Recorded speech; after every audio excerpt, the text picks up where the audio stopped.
From a collection of unmitigated pedantry, the blog of history professor Bret Devereaux. Clothing. How did they make it? Part 4a. Dyed in the wool.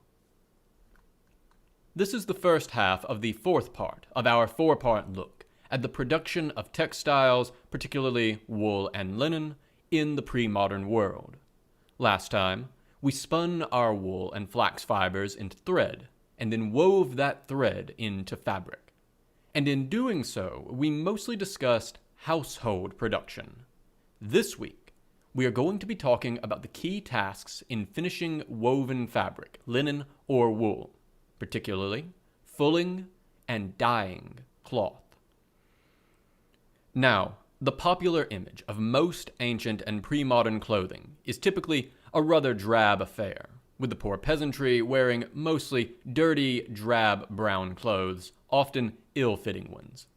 And so it might be imagined that regular folks had little need for involved textile finishing processes or dyeing. This is quite wrong. We have in essence already dispatched with the ill-fitting notion. The clothes of poor farmers, being often home-spun and home-sewn, could be made quite exactly for their wearers. Indeed, loose-fitting clothing with lots of extra fabric was often how one showed off wealth. Lots of pleating, for instance, displayed that one could afford to waste expensive fabric on ornamentation. So, it will not be a surprise that people in the past also liked to dress in pleasing colors, and that this preference extended even to relatively humble peasants. Moreover, the simplest dyes and bleaching methods were often well within reach, even for relatively humble people. What we see in ancient and medieval artwork is that even the lower classes of society wore clothes that were bleached or dyed, often in bright, bold colors, inasmuch as dyes were available. At Rome, this extended even to enslaved persons. Seneca's comment that legislation mandating a uniform for enslaved persons at Rome was abandoned for fear that they might realize their numbers. The clear implication being that it was often impossible to tell an enslaved person apart from a free person on the street in normal conditions. Seneca, De Clementia, Book 1, Section 24, Line 1. Consequently, fulling and dyeing was not merely a process for the extremely wealthy, but an important step in the textiles that would have been worn even by everyday people. That said, fulling and dyeing, though not bleaching, were fundamentally different from the tasks that we've discussed so far, because they generally could not be done in the home. Instead, they often required space, special tools and equipment, and particular, often quite bad smelling, chemicals and specialized skills in order to practice. Consequently, these tasks tended to be done by specialist workers for whom textile production was a trade rather than merely a household task. So this week, we are going to look at those finishing processes as well as the social status of the people who did them. As always, if you enjoy the yarn I am spinning for you here, please share it. If you really like it, please consider supporting me on Patreon. If you want updates when each new post appears, you can click below for email updates or follow me on Twitter at Bret Devereaux for not merely updates but also my occasional ancient history, foreign policy, or military history musings. Image: English plowman. Image description. Via Wikipedia, English plowman, circa 1000. Note particularly the colors these rather humble men wear. The blue is likely a product of inexpensive woad dye, the yellow made from weld, and the red of the hose with madder. The brown of the rightmost man's shirt may be a walnut stain. See below for a discussion on common dyes. People wore color. End of image description. Full of fullers. Our woolen fabric now has another step before it is fully finished, a mechanical and chemical processing known as fulling, which might both be done as a finishing process for newly woven fabric or as a cleaning process for clothing that had become soiled, though it should be noted that worsted wool is not generally fulled, so not all woolen products would be put through this process. Fulling accomplished two things. It scoured, which removed any remaining oils in the fabric. Remember that even if the wool had been scoured raw, it is likely to have become re-oiled to aid spinning and protect the fibers, which cleansed the wool, while the mechanical action of fulling matted the fibers together, increasing the strength of the wool and allowing it to more effectively repel water. The process, as done in the ancient and medieval world, was generally fairly simple. Fabrics were immersed in a solution with a cleaning agent in a large basin and then trampled underfoot by a fuller. The actual act of mechanically treading the cloth underfoot was called tucking or walking. This mechanical trampling enabled the cleaning agents to penetrate fully into the fabric and dissolve away whatever grease, oils, dirt, or other impurities might be there. The cleaning agents for fulling wool varied by time and place. Roman fulleries generally used urine allowed to sit for a time, becoming stale. Such urine is known as wash, because that concentrated the ammonium in the urine, which acted as the cleansing agent. By the Middle Ages, we see the use of fuller's earth, ammonia-rich clay, although urine continued to be used as well, presumably for its greater availability. As J.S. Lee notes, original citation 53, from the late 12th century, we begin to see the use of water power to replace the fullery worker as the treading agent, with the use of heavy wooden hammers driven by a water wheel to pummel the fabric. Once this process was done, the clothes or fabric were removed from the basin, scrubbed, and wrung out fully before being rinsed. In the Roman context, Roman fulleries, fulonici, are fairly well archaeologically preserved, and so give clues to the process at that time. The rinsing basins are set up to allow workers to walk in and out of them. Some have working benches, which suggests that rinsing may have included additional scrubbing and wringing to make sure to remove both all of the impurities as well as all of the cleaning agents. Floor, the world of the fullo, 179 to 81. Fabrics would then have to be hung to be dried. In the Roman context, artwork tends to show cloths hung over high beams in the fulonica to dry. In the medieval context, they were often hung to dry outdoors on long wooden frames called tenters. Image. Mural of a Pompeian fulonica. Image description. Via Wikipedia, mural painting from a fulonica in Pompeii, now in the National Museum of Naples, showing napping left. The cage being moved on the right is probably that described by ancient sources for use in sulfuring. The worker carries the cloth to be sulfured over his shoulder, and the lump sulfur in the pot he is holding. The cage would be set on the ground, the cloth stretched over it, and the sulfur burned underneath so that the sulfur dioxide would float up through the cloth, whitening it. End of image description. Finally, the cloth would be napped, also called raising the nap, rowing, teasing, or polishing, which may have actually been the most labor-intensive part of the process. Cloth would be brushed first to raise the nap, the fuzzy, rough, raised surface on woolen cloth, which would then be sheared to leave the cloth smooth. This stage also provided an opportunity for burling, and now you know why the coat factory is in Burlington. The inspection of the cloth and the manual removal of burrs, knots, and other defects. Floor, original citation, argues that this stage in the process consumed the bulk of the time and labor of fulling, a point on which J.S. Lee concurs for the Middle Ages. It is to a significant degree unfortunate that the sensational, they washed clothes in urine element of fulling has tended to eclipse the rest of the process in not only the popular imagination, but occasionally in the scholarly discourse. The already cited Floor, The World of the Fullo, is a good antidote to this. The position of fulling in the production chain of textiles seems to have varied a bit over time. In the medieval and early modern periods, fulling was generally done only once, as a final, finishing stage in cloth production. By contrast, as Miko Flor argues, original citation 57 FF, the primary job of the Roman fuller was effectively as a laundry, though they may have treated freshly woven wool as well. Part of this probably has to do with differences in Roman clothing. Roman clothes were generally fairly simple in shape, which must have made them easier to put through a fullery as a completed garment.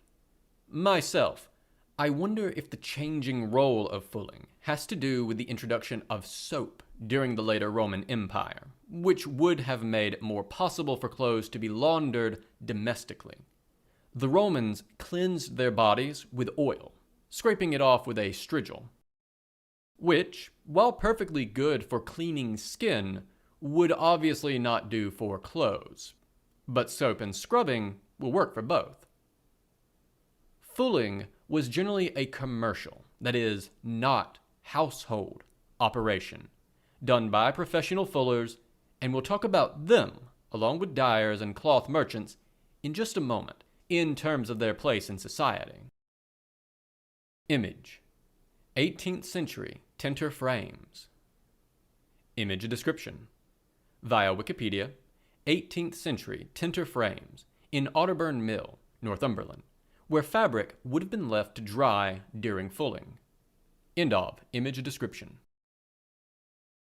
Bleaching. The next concern is color treatment. First, it is worth noting the base colors that undyed and unbleached linen and wool are likely to offer. Contrary to Hollywood, undyed fabrics are not, in fact, generally mud brown.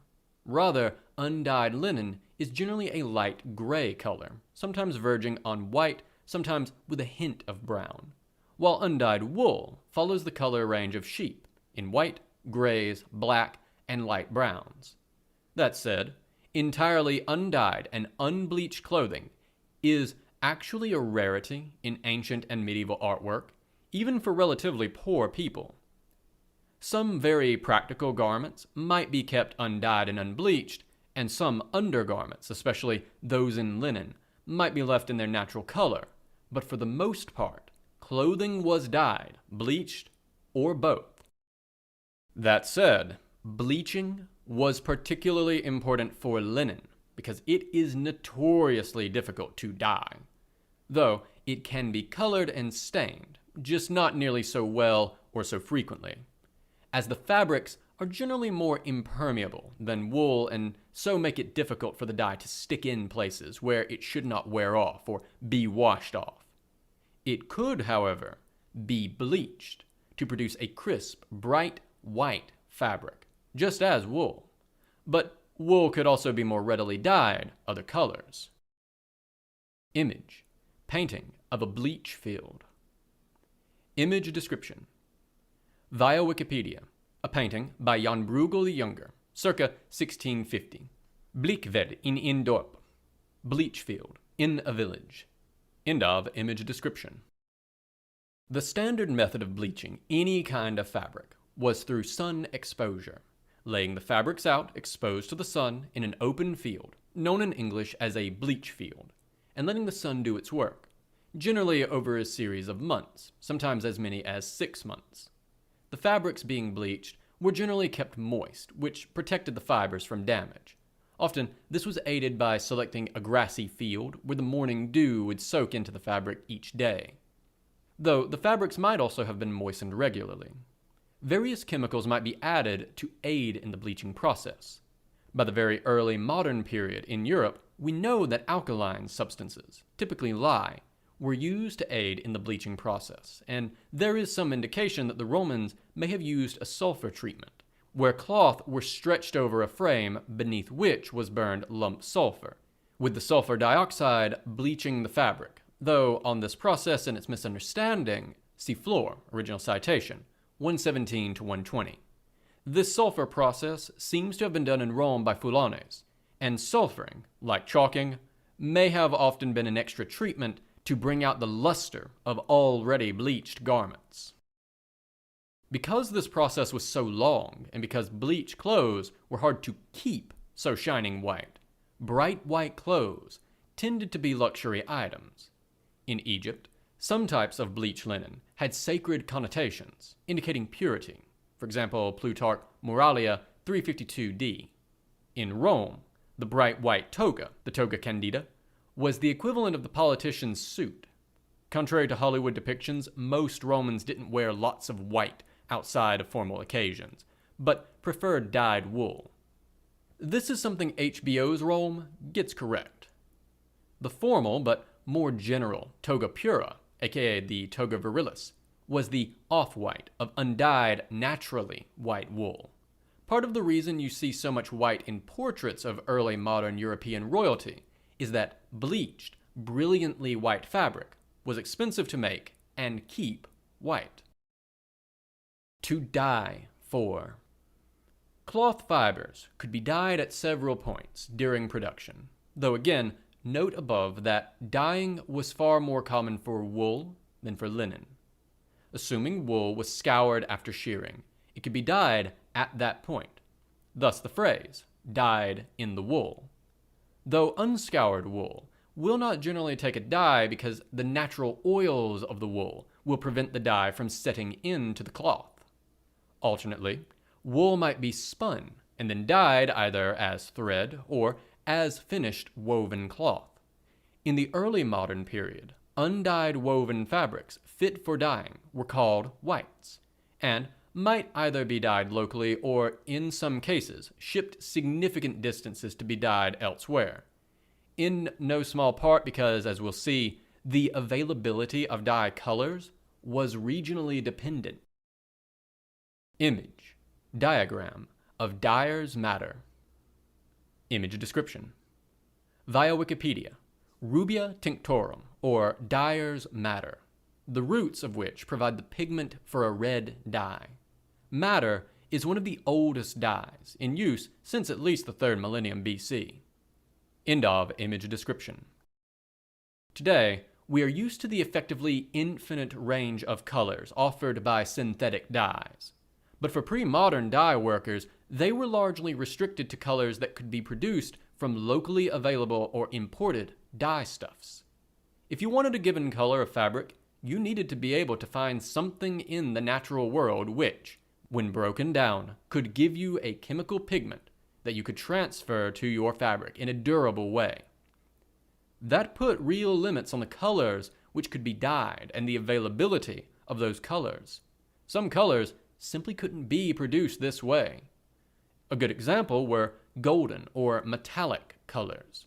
If something in a dress was to be truly golden and not merely yellow, the only way to do that prior to synthetic dyes and paints was to use actual gold, weaving small strands of ultra-thin gold wire into the cloth or embroidering designs with it. Needless to say, that was something only done by the very wealthy. Alternately, if the dye for a given hue or color came from something rare or foreign or difficult to process, for instance, in all three cases, Tyrian or royal purple, which came from the Modex sea snails. If you have ever wondered why no country has purple as a national color, this is why. Before synthetic dyes, coloring your flags and uniforms purple would have been bonkers expensive. Then it was going to be expensive and rare, and there just wasn't much you could do about that. Image, yarn dyed various shades of red. Image description. Via Wikipedia, yarn dyed red with madder. A skilled dyer can control the hue by controlling how much of the pigment is absorbed by the fabrics, from deep dark reds to much lighter, almost orange shades. End of image description. What dyes were available thus varied based on where you were and how much you could afford to import. Determining ancient dye availability is often tricky, since fabrics so rarely survive. But we know that the Romans prized a wide range of colors. Pliny gives us some clues as to some of the more expensive dyes in his natural history, such as saffron for a rich yellow, along with more common colors like blue from woad, red from madder, brown from walnuts, and a cheaper yellow from weld. Similar sets of dyes were available in the Middle Ages. J.S. Lee notes that the principal dye stuffs in use in England were woad, blue, madder, red, weld, yellow, grain, red, scarlet, this is kermes dye, cinnabar, vermilion, saffron, yellow, and various other vegetable and fruit dyes. Original citation, 62. Many of these were imported. Madder and weld from Germany, France, and the Baltic, kermes and woad from the Mediterranean, cinnabar from the Red Sea area.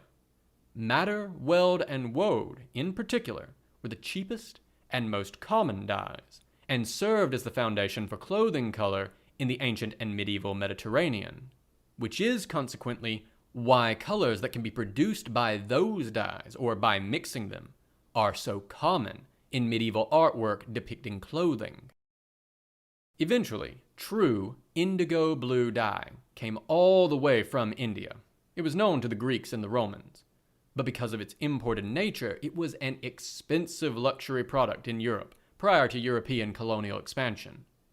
Indigo is a particularly good example, however, of how a dye, in its associated color, the deep blue, could be relatively inexpensive and available in one place, and a rare luxury good used as a status symbol in others. While the dyes available were somewhat restricted, dyers could, of course, combine pigments to get composite colors, giving a fairly wide range of colors, assuming one had the money for the pigments. This website has a good set of examples of what can be done with various dyes and lists ingredients. Image. Illustration of medieval workman. Image description. Via Wikipedia, medieval workman from the Maciejewski Bible, circa 1250. The white fabric is bleached linen, while the reds and blues are, of course, wool dyed with madder and woad. Overdying yellow, weld, with blue, woad, could produce green, as with the man on the left. Even these very humble workers wore bright colors. End of image description. By the by, there is a similar process of discovery and dissemination for plant pigments. You can see a nifty chart of available colors by period here, some of which overlap with dye colors. The actual dyeing process varied based on the pigment being used, and there were likely local craft differences as well. Still, the process could be complex, with dye stuffs often needing to be ground down or broken up and then often heated, sometimes boiled, in order to get the pigments ready before the cloth would be immersed in the dye. J.S. Lee, original citation, 63, gives us an example of the process for using woad. Quote, "Woad was generally imported in casks in dry balls, which were then broken up, moistened with water, and fermented for several weeks with the temperature carefully regulated to ensure that all the woad underwent the same degree of fermentation. Potash was then added as the alkali, and a temperature of about 50 degrees Celsius needed to be maintained for 2 to 3 days. Woad did not require a mordant, but needed an alkali, such as potash." End quote. Other dyes might require a mordant, a fixing agent, which enabled the pigment to set on the fibers of the fabric. Alum was often used. In the Middle Ages, it was sourced from Asia Minor, and so needed to reach Europe via Mediterranean trade. Although Italian sources of alum were found in 1462, it was only produced domestically in England in the 17th century and after. In other cases, as with the use of dyes produced from woad, tannic acid might be used as the mordant. Each dye had its own unique preparation process to produce the dye. Some involved boiling, others fermenting, some grinding down the product, and so on. Dyers needed access to quite a lot of water, both for the processing of making dye, but also to discharge the various effluent from the process, spent dye mixtures and wastewater. Once the dye was made, the fibers, which might be unspun wool, spun wool thread, or woven wool cloth, were immersed in the dye and then agitated. The agitation was done with a dryer's posser, and introducing or removing the cloth was done with tongs. Image: the woad plant. Image description: via Wikipedia, the woad plant, which provided the most common blue dye in the greater Mediterranean world. Woad actually produces the same chemical, indigo, as true indigo, Indigofera tinctoria, but just in much lower concentration. End of image description. Because these processes involved a lot of capital investment in terms of boilers, casks, basins, water access, and other facilities, dye houses were often quite expensive. J.S. Lee, original citation, 63 to 64, notes a dye house belonging to John Wincombe II, valued at £40 in 1558, a considerable sum of money. Going by Lee's own figures, original citation 73, it would have been around 5 years' wages for a skilled professional weaver at that time. Commercial cloth workers. So now we have our cloth, finished and either dyed or bleached, and now ready for final use in a garment, or for commercial sale. We'll talk about commercial sale in a moment, but first, we ought to talk about all of the workers we've stacked up in the previous section. Fullers and dyers mainly, but it is also time to talk in more depth generally about the production of cloth for the market, rather than for the household. Now it is necessary to caveat this up front. In terms of raw amounts of cloth produced, household textile production is likely to have outstripped commercial textile production until the start of the Industrial Revolution. So, while commercial textile production is more visible to us, in part because rich businesses tend to leave records, and their owners tend to be the sort of people to be literate and write things like wills, which we can read, they weren't the majority of production. So while clothiers and cloth merchants and professional weavers often get more attention in the sources, and consequently may get more attention in some modern treatments, they were likely a minority of cloth workers and cloth production prior to the early modern period. At the same time, it is clearly wrong to think of the household production chain as being completely divorced from the commercial production chain. The two were clearly intermingled. Fullers and dyers seem to have represented a point where the two production systems converged. Fulling and dyeing were difficult to do at household scale and required special skills, and so it seems that even a household producing its own textiles would have a use for the fuller and the dyer to finish those clothes, because again, people like to look nice. Moreover, as we've discussed already, commercial clothiers often sourced the spinning and weaving they needed through the putting out system, paying domestic spinners and weavers, mainly women, on a wage or piecework basis, that is, per unit of thread or fabric. Probably, there was also a degree of specialization within producers inside of domestic production, mediated either by personal or market relationships. On this, in a 19th century context, see K.A. Bowie, Unraveling the Myth of the Subsistence Economy. Textile Production in 19th Century Northern Thailand. Journal of Asian Studies, Volume 51, Issue 4, 1992.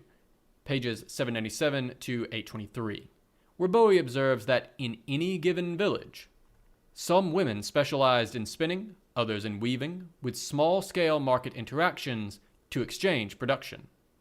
As noted before in some pre-Roman Italian burials, age seems to have been a factor driving specialization. S. Lipkin, original citation. But of course, there were also purely commercial workers making cloth, including elements of production that couldn't be brought into the household, like fulling and dyeing, but also producers who worked primarily for the market. The emergence of large-scale textile production for markets, what we might term commercial production, seems closely connected to the rise of large cities, presumably because those cities contained both elites, who might want to buy more or finer fabrics than their household could produce, as well as poorer workers, whose households, which might just be themselves, lacked the ability to produce textiles at all. Long-distance trade was also, clearly, a factor that drove the emergence of large-scale cloth production. Wool products were major exports as early as 3rd millennium BC Sumer. On this, note several of the chapters in C. Briniquet and C. McHale, original citation. Image. Mural of workers in a Foulonica. Image description. Via Wikipedia. Workers in a Foulonica hanging up clothes to dry. From Pompeii, 1st century AD. Also note how these, probably fairly blue-collar, workers are wearing clothing with bright colors, now somewhat faded by the passage of time. Lots of blues and yellows. See below for the dyes likely used. End of image description. So, how do these folks fit into the broader society if they aren't producing directly for their household, but are instead producing for the market? Unsurprisingly, it varies quite a lot based on the work they do. Wage data from the ancient world is very rare, but J.S. Lee's look at the medieval English clothing industry provides some insight on the relative earning power of various parts of the trade. He presents, original citation 40, for instance, a table of poll tax returns between 1377 and 1381, organized by occupation, giving a decent sense of the relative earning power of different kinds of workers at that point, which is before the spinning wheel collapses spinners' wages. Occupation, comber, average tax paid in pence, 10. Range of tax paid in pence, 4 to 24. Occupation, spinster, average tax paid in pence, 8. Range of tax paid, 4 to 36. Occupation, weaver, average tax paid in pence, 10. Range of tax paid in pence, 4 to 120. Occupation, fuller, average tax paid in pence, 12. Range of tax paid in pence, 4 to 108. Occupation, shearman, average tax paid in pence, 11. Range of tax paid in pence, 4 to 36. Occupation, dyer, average tax paid in pence, 16. Range of tax paid in pence, 6 to 80. Another table lists estimated daily wages. And I want to be clear, these are estimates, not attested wages, for different tasks in the wool production process, in an effort to estimate the total cost and time requirements of production. Though this list is set in the 1540s, at a point where the spinning wheel was beginning to have an impact on the wages of spinners. J.S. Lee, original citation, 73. Process, wool sorting, daily wage in pence, 1.5. Process, yarn preparation, reed spinning, daily wage in pence, 2. Process, weaving, daily wage in pence, 3.9. Process, fulling, tintering, daily wage in pence, 3. Process, cleansing, daily wage in pence, 3. Process, finishing, daily wage in pence, 4.2. Process, dyeing, daily wage in pence, 6.5.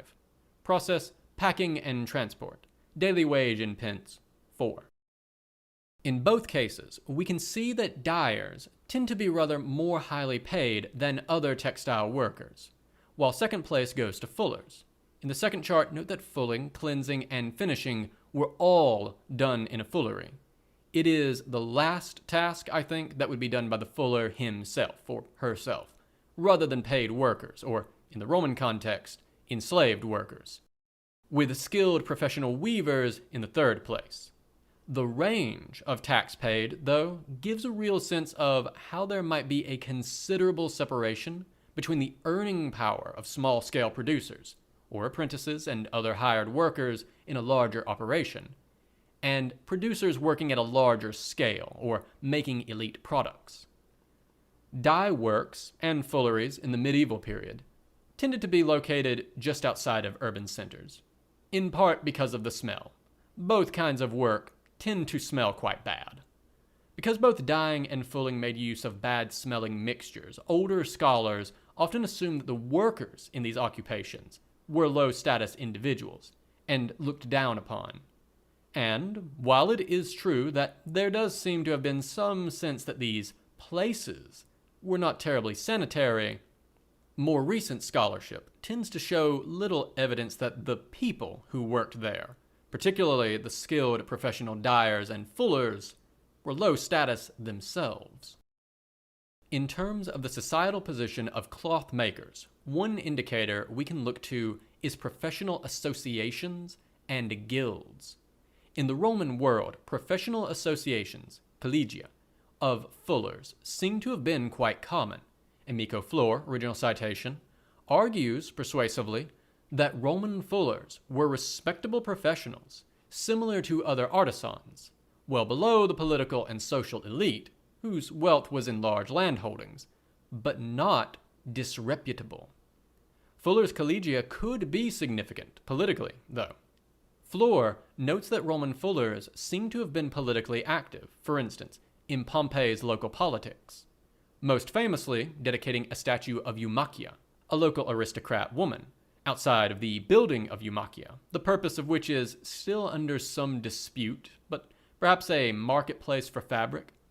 Flor notes that the collegia of fullers, seem about as prominent as collegia of fabri, smiths, carpenters, joiners, and that is probably where we should place fullers in Roman society, with skilled dyers marginally higher. In medieval Florence, the various guilds of the city were ranked. The wool workers' guild, the Arte della Lagna, ranked third or fourth out of 21 total guilds, and always among the greater guilds, the Arte Maggiori, a clear indication of the significant prominence and wealth that wool-working professionals had collectively. Though we should note that the guild included wool merchants as well, who were likely its most prominent members. The Arte della Lagna was sufficiently wealthy to take up the patronage for the construction of the Cathedrale di Santa Maria del Fiore, the Florence Duomo, and officially the second best Duomo in Tuscany, attesting to the relative power of the guild collectively. Linen production was far less important in Florence, yet the Arte dei Lineoli e Rigattieri, which covered linen merchants and manufacturers, along with tailors and retail cloth and rag dealers, was one of the middle guilds, ranking between the 12th and 16th position. Still, solidly respectable, peers in this case of the stonemasons and the vintners. Image: crest of the Arte della Lagna of Florence. Image description: via Wikipedia, the crest of the Arte della Lagna of Florence, prominently displaying the sheep that was the basis of all of their production. End of image description. So, while the landed elite will have looked down their nose at textile workers, they look down their nose at everyone, skilled professional textile workers represented fixtures in what we might see as a lower middle class of sorts in pre-modern cities. Because there were so many of them, and because they were attached to cloth merchants who might be truly wealthy, they often exerted a significant political and cultural pull. Thus there is an enormous range in the status of cloth workers, from the well-to-do dyer, who might be a respected professional artisan, to the poorly paid spinner working in the putting-out system in her spare time, when she wasn't making clothing for her relatively poor farming family. Next week, we're going to cap off this look at commercial textile production by looking at last at our clothiers and cloth merchants themselves, both the individuals who coordinated domestic production as well as merchants involved in trading textiles, including imported textiles over long distances. This has been a recording from a collection of Unmitigated Pedantry, the blog of history professor Bret Devereaux, recorded by myself, A Great Divorce, for accessibility and sharing purposes. If you enjoyed this content and wish to engage with it or support Bret, please check the description for links to the original post on his blog, his Twitter, and his Patreon.